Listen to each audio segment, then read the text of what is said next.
And in other news tonight, the grandson of Ernest Hemingway, a writer in his own right, John Hemingway, has expanded into podcasting.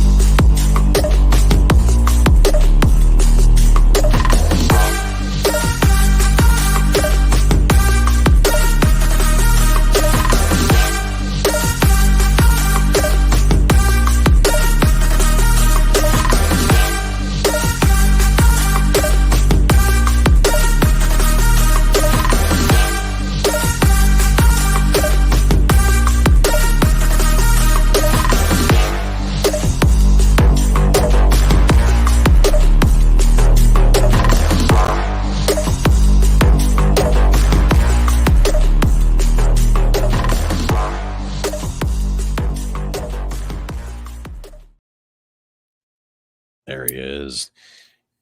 Hello, everybody. It's been a while. I have an excuse, though. I was busy trying to get this goddamn book finished. And we're going to talk about the goddamn book today. Yeah, because it's out. Amazon has given its okay.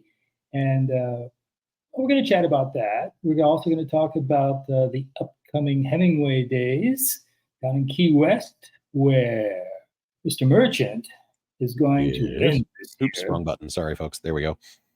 Yes. And everyone there is going to be there screaming and yelling, and he's going to have basically sort of a collection of groupies, young women and everything, who want to take him home. And yeah, the ones that were knocking on the ones that were knocking on the door in my first interview with you. Yeah.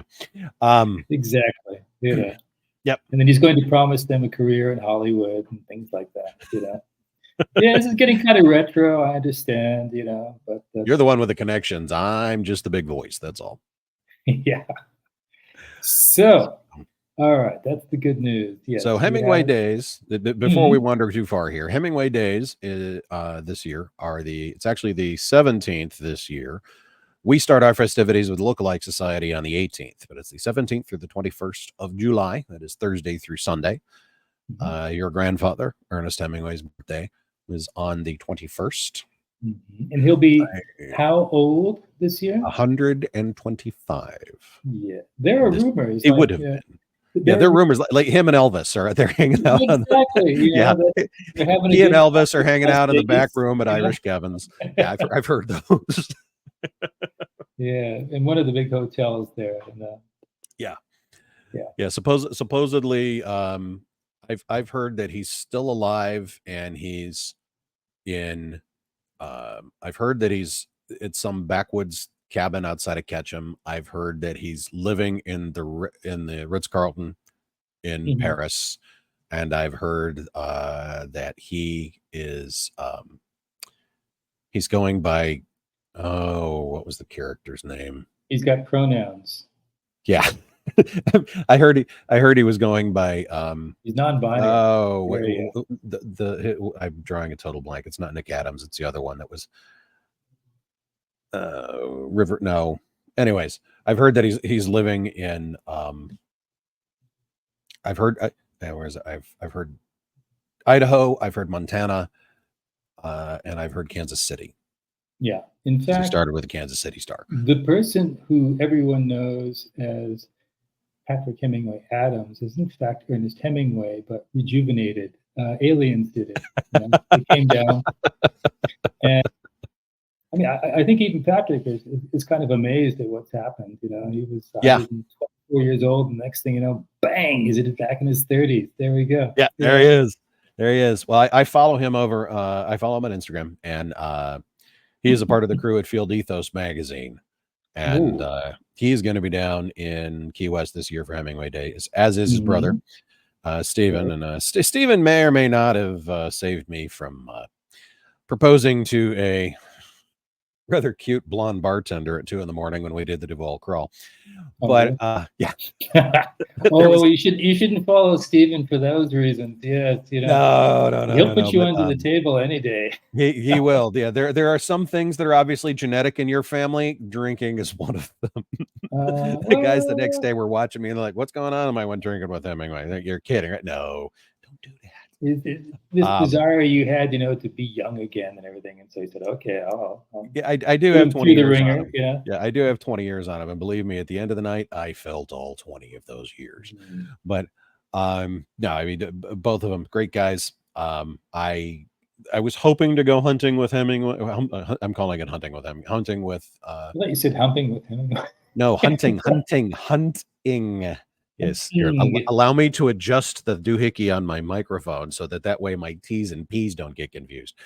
No, I was going to go hunting at some stage of the game when he put something together with Field Ethos magazine. I was going to go ahead and spend the money, but Mhm. I have another trip planned for the end of the year that I haven't Oh my God. discussed because I'm not at liberty to do so yet. So if everything holds true, I will be taking a trip someplace south. To the South Pole.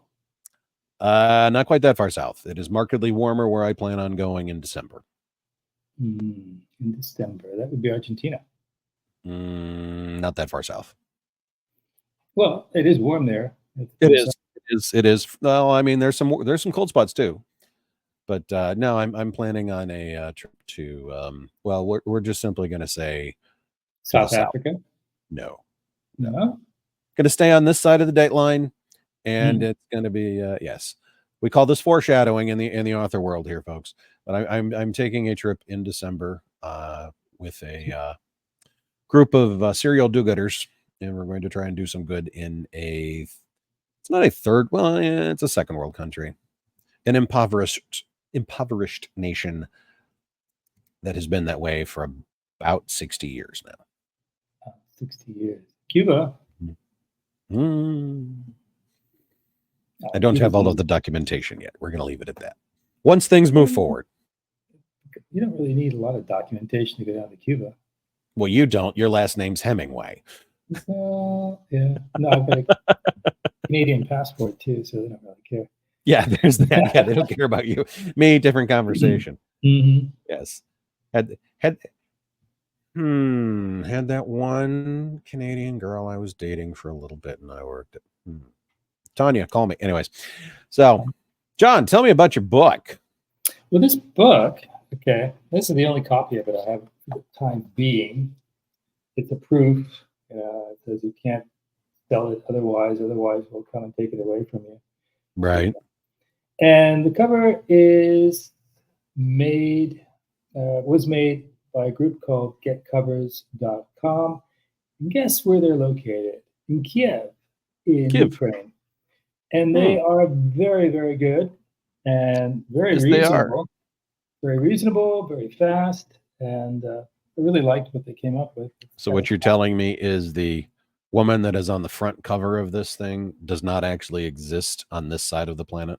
Well, in the imagination of some AI, I think. Yeah. So she's not real. Well, she looks kind of Latina, don't you think so? Yeah.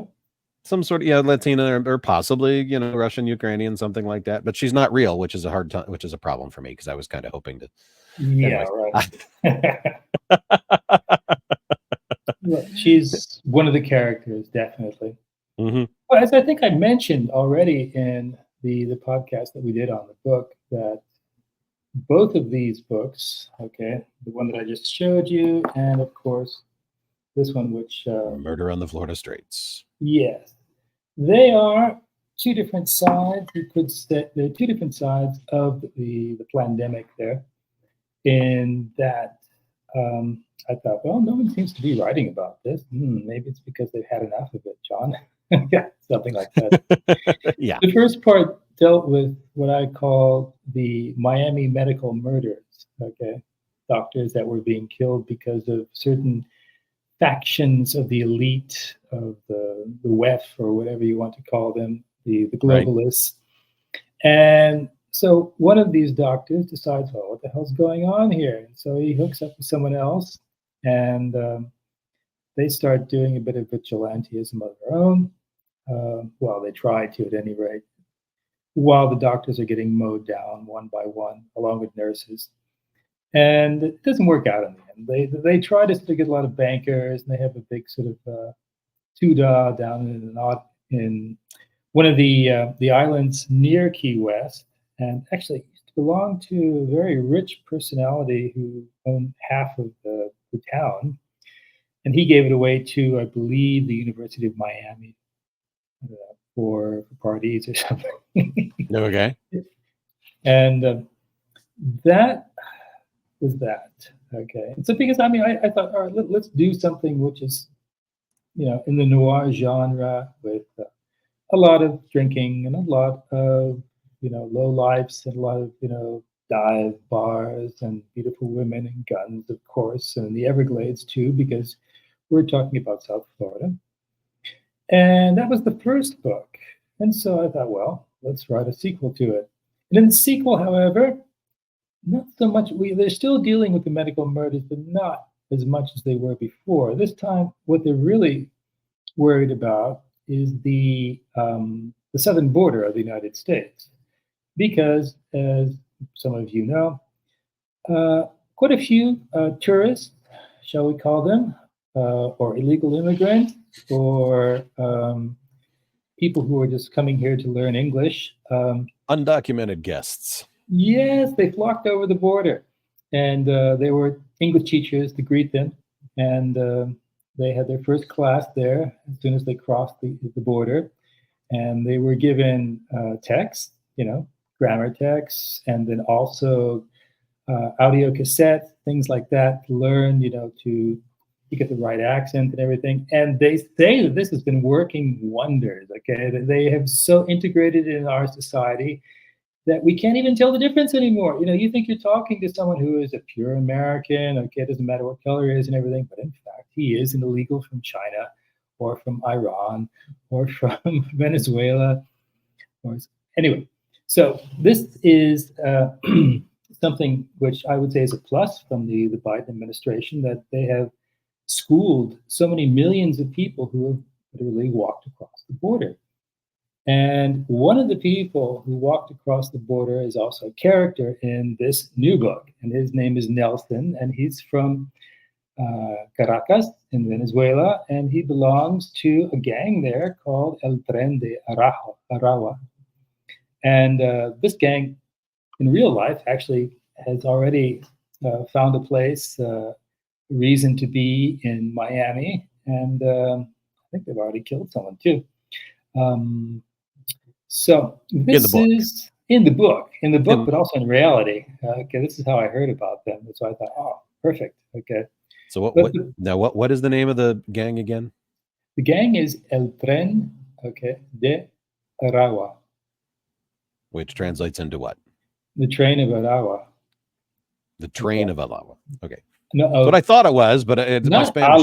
Not Allah, but it's a weird name. I don't know exactly. Maybe one of our listeners out there, who happens to be from Caracas, will enlighten us. And this comes up on YouTube, and then finally, I will know. And that's always good because it's gives you a sense of humility. Spell it for me. I'm going to go ahead and try and be that guy. Okay. A-R-A-G-U-A. Aragua. Something like that. Aragua. One of the 23 states of Venezuela. Mm-hmm. Yeah. Located Miami. in northern central. Yes. Really? You know that? That's it. Oh my God. Yeah, that's it. I just took the name and it's actually kind of pretty from some of the pictures. Sure it is. No, Venezuela is a beautiful country, but it is. Yeah. And they're exporting this primo, how would you say it? Primo people. Yeah. That's how I'd say no problems. Yes. They even have their own football club. They even have their own football club. Yes, they have their own football club. Oh my God. The gang? No. Aragua. Okay. Yes. Flipping through pictures. It's a beautiful place. I don't know why somebody didn't want to leave. Well, anyways. Because I think they were mostly from Caracas, and they were sent up north, like our co-protagonists, one of the co-protagonists of the new book. Like a lot of people, they were sent north, up to the border, given a motorcycle, and zoom, there you go. And then, once you cross the border, well, you've got everything at your fingertips, so to speak. The U.S. government would even fly you to Miami or New York or Chicago, but a lot of them are avoiding that. But then a lot of this book is current events, so to speak. The whole idea of the migrants and everything, which is something that I had heard about, so Mm-hmm.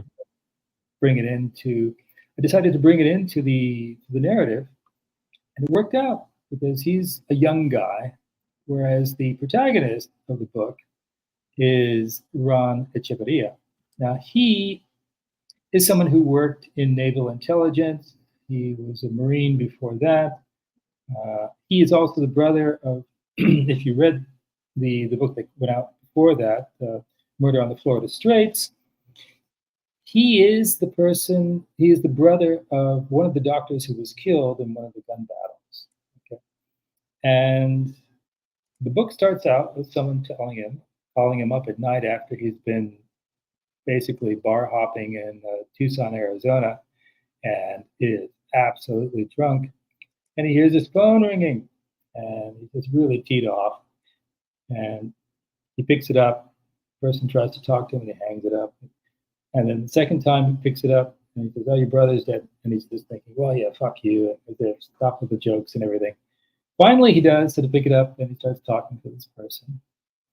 And the person says, "All right, I've got some things to talk to you about, to tell you about the people who actually killed your brother. However, you're going to have to come back to Miami, and we'll meet at the cemetery where they're going to have his funeral."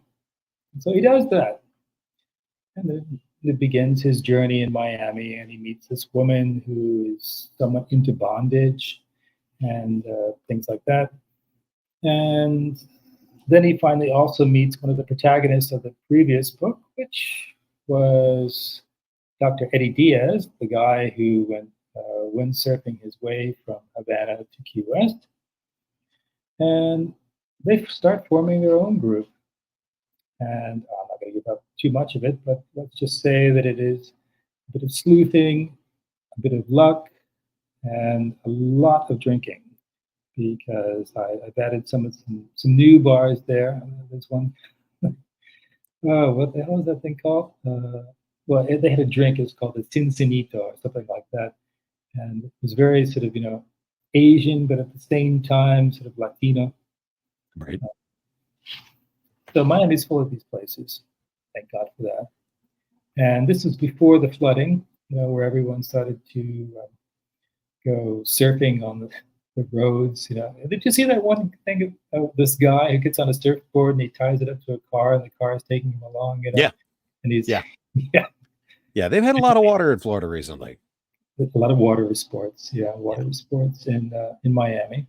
And pretty soon, I'm pretty sure they're going to start using gondolas or something. So, or maybe like an old Boston whaler instead of the gondola. Got the guy there who's standing on the guy with a striped shirt and a pole, just doing his thing, pushing him down the street. Yeah, but it's like a fly fisherman, okay, who's out there, and he's using a pole to go on the flat, and he's on the platform, over the outboard motor. Yep. And so that's what it's going to be, and he's going to start singing, but not in Italian, but in Spanish probably. In Spanish, okay. Or in Cubano, He's got to have at least one Italian song in there, though. Otherwise, this is all going into the third edition, the third sequel, shall we say, or in the triptych that we're working on here. All right. I can't tell you who's going to be back. You'll have to read about that. And then maybe if you want, you can send me a note to the Florida Straits Press, and it's got my address on it. You can say, "John, I think you should do this," or "John, have you ever thought about farming? Farming would be something good for you. You don't have to deal with the publisher. You don't have to deal with the agents. You don't have to deal with woke ideology. You don't have to change the color of your skin or your sex or anything to effectively bend the knee for them. No, Keith's Farm. Or you can send John a message directly, if you're so brave, on Instagram. If you take a look, You could do that. You could right do that. down there right now, you'll see him popping across there at John Hemingway, minus the O with the underscore between the two names. Hemingway. There we go. Hemingway. Whoa. Hemingway. Whoa.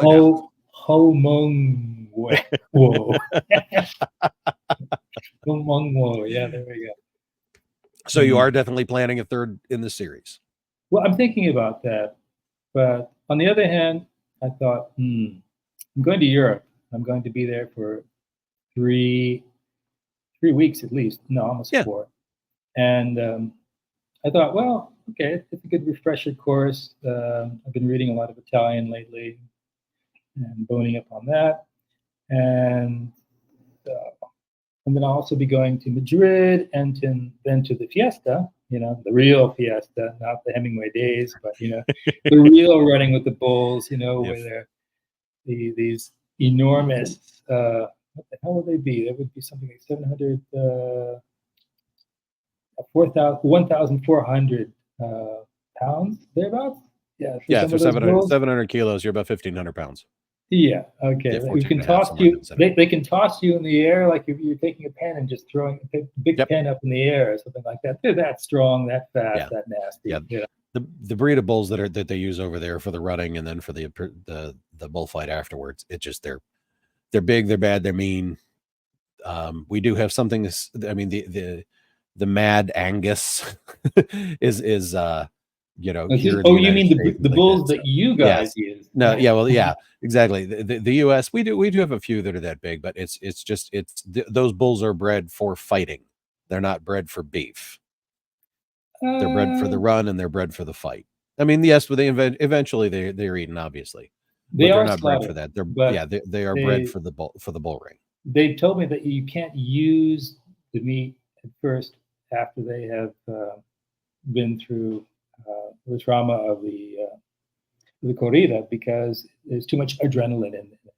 Yeah, and they have to wait for it to soften up and stuff like that. But all the bulls that are killed in the arena are then sent to a slaughterhouse, which is in one corner of the arena itself. And well, it's quite possible that if you're in Pamplona, you can have bull's balls. Yeah, it's very tender, actually. Things I didn't plan on talking about today on the podcast with John. First item on the list. Anyway, no. Getting back to, should I do this third edition of? Well, you're only taking a month off. Of that, or should I try something completely different? And in fact, I might do that because noir is great, okay, but there are a lot of people doing that out there. Yeah, I don't know. I think I've learned a lot by doing noirs. It's a great way to sort of improve your description, your dialogue, and all the rest of it, and everything. But on the other hand, it's almost very constricting, in terms of what you can do, what you cannot do. I know that there are many, many different writers who are doing mysteries, and there are tons of as many varieties as there are writers. Okay, but I'd like to try something else, something closer to Bacchanalia. Bacchanalia, yes, describes the fiesta, but it's more of a love story than anything else that I've seen, that I've written. Right. And I would like that. At the same time, it would also be a platform that would allow me to explore the human condition more. And Chris is thinking, no, John, no. Don't do it. Don't do it. Now, I was actually waiting to make sure that you were pausing right there because I was going to turn around and say, so what side of the human condition are you looking to, are you looking for the more tragic side of things? Are you looking to, possibly go to, Haiti and Haiti? No, No, I'm pulling something out of that's nearby. Just go down there and create characters from some sort of a tragedy there. Are you looking to do? I mean, you can head to you living in Jacksonville. You could head a bit to the north and inland, and in central Georgia, there's a lot of Central Florida too. You wouldn't even need to leave. There's a lot of people who are not all that well off, financially speaking, that are the proverbial salt of the earth. They are good people. There is no arguing the fact that they are good people. It's just that they were dealt a set of cards that didn't play out right. And if you get 4 2s, it's great. If you're playing poker, it's not if you're playing euchre. And that's the problem. If they don't have the ability to take a step or two up from where they're at, they're still great people. I mean, that's one side of the suffering that we see. You could go that route with it. There's so many people who are coming to Florida now, especially from areas of the United States which are not the best areas to be in, such as California, Oregon, New York State, and places where they have, for the last 3 years, did just about everything to make life uncomfortable, shall we say. I see them here. I mean, every day, you see these new cars coming in. It's right across the street from where I live. They have the local DMV where you can change your license and get a new Florida license. And it's just never ending. This is really a kind of a modern grapes of wrath. We could call it, the oranges of wrath or something, because it's oranges of wrath. There you go. There's your novel title right there. The oranges of wrath. Okay, this is what you can entitle this. This episode will be the oranges of wrath. There's your title. Okay. Here, that's perfect. That's you came up with it. I can't use it for mine. That's perfect. The oranges of wrath. The story, whatever it is, maybe the story of the increase in population and the degradation of the great state of Florida. Yeah, the oranges of wrath. There you go. The oranges of wrath. I'll do the audiobook for you. By Ron DeSantis or something like that. The oranges of wrath. I think it all goes back to Charlie Crist, but that's another conversation. Yeah. So, if it looks like I'm hunching over this microphone here, it's because before we started recording this, Chris said, John, you have a problem. Keep going back. No one can hear you. So you need to sort of, he says, don't talk right on top of it, but over it. Okay. And it seems like I'm obsessed with this thing here, which is, which is why I put it off to the side, because if it's in front of me like this, the sound is a little bit different, but I'm right here on top of it the whole time. And as we're doing this, for YouTube, it's an audio medium. So if I put it right here, it's not a video medium, excuse me. So I mean, I'm speaking past it, so you can at least identify the fact that I am definitely talking. Hello. There we go. All right.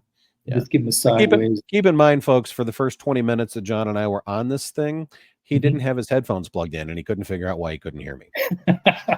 Yeah, I was like, I'm going through everything I've got over here, trying to. Okay, this is working, that's working. I'm going through. Finally, I just looked at him. I'm like, "Your headphones plugged in?" He's like, "Wait, no." Say something. I'm like, something. He's like, "Oh, hey, I can hear you." I'm like, I'm not going to make my older man. I'm not going to make the old man joke. I'm not going to do it. I'm not going to. Don't make that old man joke. You are getting up there. Yeah, you're approaching retirement age. Pretty soon. Yeah. Retire from what? You're going to write books into your 70s. There we go. Okay. Yeah, into your 70s. By that time, maybe they'll classify me as black, and then I'll be able to be published or something. You stay in Florida long enough, you might be able to have that happen. Just got to walk. Keep walking your dog every morning. I'm getting the deep tan. Yep. So if you would, what's this meme I've seen now? It's on T-shirts. It says "White Boys Summer." I'm too old for that one. I don't know. Okay, apparently it's something that really sort of tees off the liberals, okay, because it has a picture of this white guy, and he's got his glasses on, and in his glasses is a reflection of a beautiful woman at the beach or something like that. Okay. And so it's called it's like I don't know, like the frog, the green frog or something, which was Oh, indicative Pepe. Pepe, yeah, Yeah. of um, Nazis or whoever. Okay, well, White Yeah. Boy Summer. Yeah, I was going to get you one of these, Chris. I may still. Okay, what size do you wear? Extra large? I'm Yeah. down to a 3X now. I'm hoping to be 2X by the end of the calendar year, but I'm down They've to got the different colors 3X. too. You can get it in white, red, green, blue. I'll wear it on Friday and it'll be a twofer because Twofer. yeah. No, we always, veterans tend to wear red on Friday to remember everyone deployed, RED. Okay. Yeah, that's why it was. So, yeah, we tend to do that. John, Yes. if somebody Yes, were to send you a message over on Instagram, hmm regarding the sale of your book, obviously you have the ability to send them the link. I am going Sure. to try really hard because folks, YouTube has been having a hard time with John and I putting in links. Okay. hmm So it's probably not going to be in the description, but I will jump in afterwards hmm somewhere in the comments and I will put a link to John's Amazon hmm page, to his page for all of his books, not just Ron Echeverria, but for Murder in the Florida Straits, Bacchanalia, and of course, Strange Tribe. Yes. So I'll put that link in there. That won't be an issue. John, they can reach out to you if somebody would like to at your hmm Instagram handle, JHN_Hemingway. Oh, absolutely. Yeah, we can do that. And if you want to reach out to me, you can find me at the CS Merchant, again on hmm Instagram for both of us.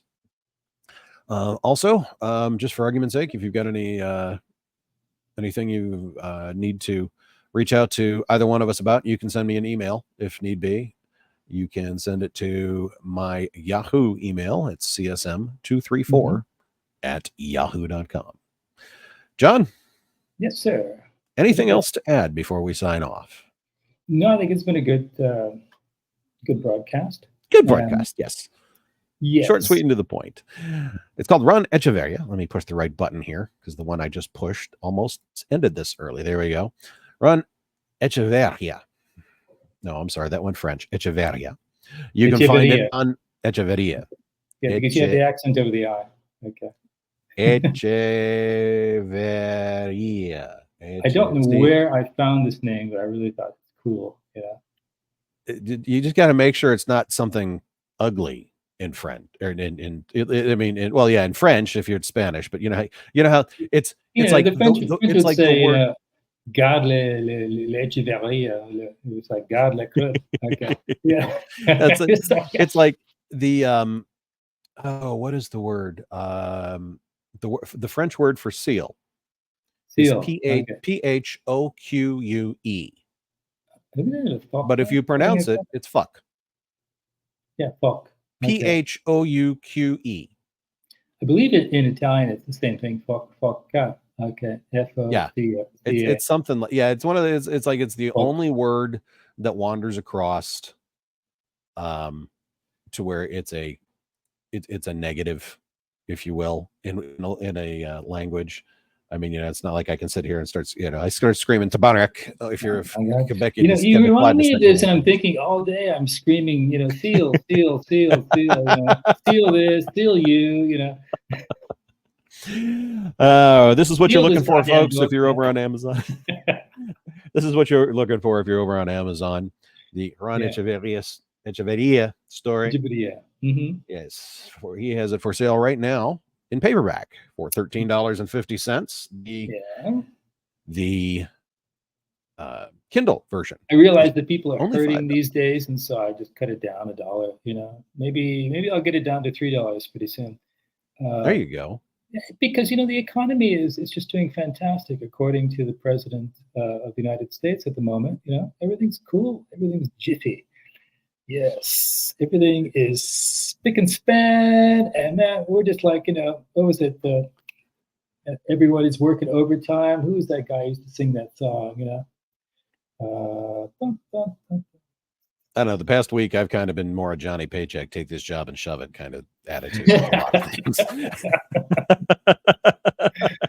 Oh Folks, we're my going to be at God. Hemingway Days. Also, Yeah, I'm going we to be will. there for sure. We're dealing with some, might be dealing with some scheduling issues with John, trying to be there, Yeah. but because he's coming back from Europe, his European tour. So I know I will be there for sure. We will see you down there if you want a signed copy. John will be there with books on 1 or 2 of the days. Again, like I said, we're dealing with a scheduling thing. Airplanes only move at certain times of the week, It's unfortunately. true. But feel free to pop We down know and the see good us thing in Key about my West. trip is that I've discovered that most of the air miles that we'll be um, doing there are going to be done on Boeing airplanes. Mhm. And so I'm just pleased as punch. Only American Airlines, which is flying me back down to Miami and then back up to Jax, is using what the hell is that thing called? The An Airbus. Embraer or an No, Airbus. no, no. The Okay. European group. Airbus. Yep. Airbus, Okay. Airbus, Well, Airbus. that being The other said, one, the other one yeah, is a Dreamliner, and then the other one is the what was that thing? The 737 Max or something like that. The yeah, the one Mac. that Yeah, that's your short hop. Yeah. is pretty good at going like this and then down real Yep. fast. Yeah. Yeah, that one. So all right, That one. So Every, that being said, by the way, Christina, yeah, make sure he's by the door or the side, light by the light a window. Make candle sure for he's us. over there and always Seriously. wear If you your believe in God, okay, say a little prayer for me, okay, because we're flying. Look what happened to their Starliner, the one that was supposed to go up there to the space station, but apparently cannot. bad things happened. Yeah. Yeah, they have to Hey, wait until Elon well, Musk let's be says. honest. These are the most complicated machines in history. True. And one little thing going sideways can Mhm. put all kinds of things wrong. One little, what was it? They did Apollo 13. They're like, why isn't this working? Why isn't this working? And like, we didn't go to the moon. What do you mean we didn't go to the moon? We're lighter than we were supposed to be. We didn't go to the moon. It's like one little variable change and Yeah. everything goes sideways. And Well, there so was a there was a culture of safety back then, which we don't have anymore. Because that's yes. just white man superiority, Yep. superiority Yeah, thing. and then well, I mean, and it also falls into profit. I Yeah, mean, that's true it's too. more culture profit. I mean, I know that Senator Vance is looking into it over in East Palestine, Ohio. Mhm. They didn't need to burn the cars. They didn't need Mm, to light them on fire. They just needed to spend the time and the energy. But right now, the thought is that it was going to take too long. So there you go. there you go. Yeah, the thought is that it was going to take too long to do that to get the tracks open, so they decided to go ahead and burn the cars because Mhm. it for a matter of money. And it's like these people now have cancer. Yeah, Ah, yeah. We have come into a culture of money over safety, and it's everywhere, just everywhere, basically. everywhere. So, But like I said, Christina, make sure he's by the window, okay? And keep keep the seatbelt nice and tight around your waist, yeah, and that yeah. will, I'm sure, solve the problem. Yes. Don't know about that. No. Oh, Chris there's a diabolical side to this, Papa. I'm just trying really, really hard to make my way in the world, giving it everything I've got. He's just your average guy, out there on his 18-wheeler, getting whatever you need to whatever store it needs to go to. Well, in the United States, there are roughly 3 million truck drivers. 3 million. And the United States, yeah, it's 1% of less than 1% of the population. The US is now at 340 million. And then when you factor in Canada, and they're now 41 million people, How did that and the fact happen? that a whole bunch of people that came to Canada that don't speak English as their first language. Or French. They have brought around 12 million people into Canada from other countries. Some people say that 30 million people have crossed the border. The American border, yeah. I wouldn't doubt it. I mean, 30 is a lot. 30 is a lot, but I mean, I would go mid-teens. It's a land of opportunity, Chris. It is. Face it. It is, and it's scary to think that well, that's for Good. another podcast. You mean our new fellow citizens? Yes. Well, about that gun you wanted to sell me? Yeah. Okay. God, Now I want to have that man. conversation with your cousin. Yeah, You know. that Second Amendment, yeah, is something serious. You know, Chris and I are going to form our own little group there, the vigilantes. We're gonna make like yeah. We're gonna make like your Uncle Lester and try and create a country. I mean, hell, somewhere he off was the in the shore. Marines, so he can actually teach me how to sort of use these automatic rifles and whatnot. But, you know, what was it? Bump stops, stocks, or something? Automatic rifles are not legal in the United States after 1934. After 90. Well, I don't know. 1934. You're not allowed to own without the appropriate permits. You cannot purchase. You cannot own an automatic rifle. You can own a semi-automatic. I've got but a you friend of cannot own mine, an a woman automatic. who was a Marine like you, and she Mhm. ordered an AR, something or other. Yeah. Because she was a Marine. Okay, but still, she's got. Oops, sorry, folks, pushed a button wrong. Still, she's not able to own an automatic. She can own a semi-automatic unless she has the appropriate license from the federal government. What about Coach side-by-side shotguns? Like the ones you use to go skeet shooting? Yeah, but it's only two. Not those. The coach ones were the drivers of the coaches across, you know, the West and everything would have, you know. But they're not automatic. They're not automatic. No, you get two shots of those. I wouldn't want to be on the receiving end of one, that's for sure. Yeah. But no, you get two shots with those. It's pretty much like the barrel is very short. How short, I don't know. But the length is an issue.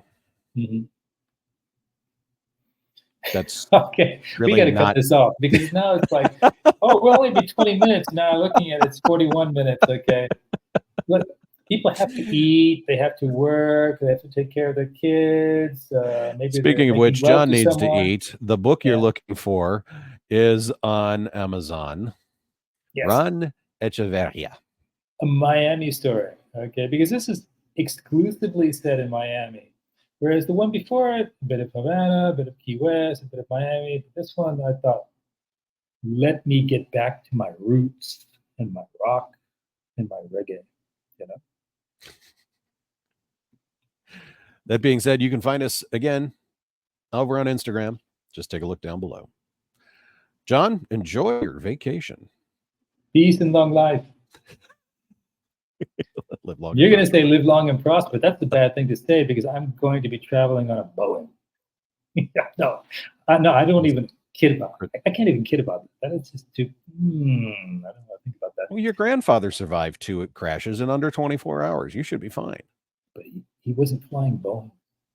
This is true. This is true. They weren't even Cessnas. I don't know what the hell they were. They were bush planes, you know. I have to find that out for the next podcast. John, I'll see you in a month down south in Key West. All righty. All right. Take care. I will vote for you. Okay. Absolutely. But I know how the system works. Okay. So I do too. It's not really going to matter. I'm going to make a special speech and say, I feel the spirit of Ernest in me tonight. And I think that Chris Merchant needs to win this year. The second year. I have a feeling I'm going to need to get you too drunk to be there. Or is it your third year? Is it going to be your second year or third? No, year? this will be my fourth. Oh, okay. You got to win this year. Okay. You know what? Your lips to the papa's ears. Take care, everybody. Ciao, ciao.